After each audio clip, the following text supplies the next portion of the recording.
দিনের বেলা পিসাব কেবলা কাবা উঠানে বসে বসে ভাত খায়। চিটাগাংয়ের আনসার বাহিনী আছে না, আনসার, এই আনসারের বিভাগীয় প্রধান ছিলেন একজন মানুষ।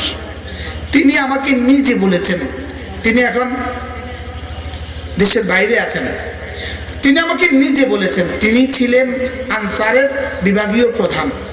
তো ওনার 2-3টা অধীনস্থ অফিসার ওনাকে বললেন, রাঙ্গামাটি একটা পিসাব আছে, আমরা আপনাকে তার কাছে নিয়ে যাব। তো ওই পিসাব কেবলা কাবা রমজানের দিনের বেলা ওই অফিসার তার কর্মকর্তাদের সহ নিজের সরকারি গাড়িতে করে ওখানে গেছেন। তো যাওয়ার পরে দেখলেন দিনের বেলা পিসাব কেবলা কাবা উঠানে বসে বসে ভাত খায়। তো এনাদেরকে দেখা একটু হকচকিত হয়ে গেছে। আর উনি এত বড় অফিসার, উনি একটু ইতস্তত করতেছেন। তো এবার ওই পিসাব কেবলা করতেছে, ওডো আনে বসো না, আজমৌলানা মারুফ সাহেব যেভাবে পারছে আমি তো এভাবে পারবো না, এখানে বসো। তো আর ভাত খাসো না। তো উনি আশ্চর্য হয়ে বলতেছে, রমজান মাস ভাত খাবো? এন্ডে আইলে রোজা রাখুন করেন না?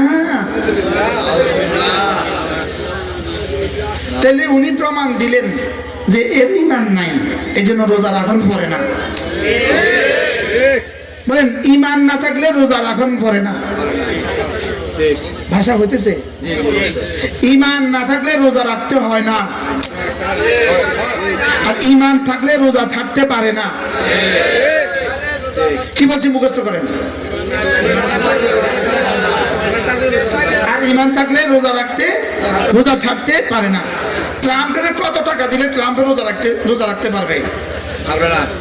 নেতানিয়াহুর কত টাকা বকশিশ দিলে রোজা রাখতে পারবে? আচ্ছা, নেতানিয়াহুকে কত কোটি ডলার দিলে নেতানিয়াহু ফজরের 2 রাকাত নামাজ পড়ে দেখাতে পারবে?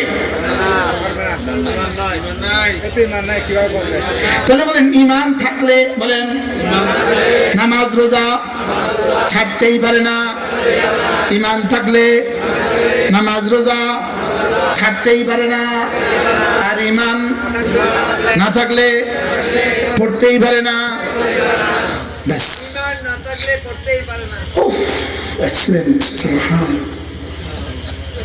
ইমান না থাকলে ফজর নামাজ পড়তেই পারে না।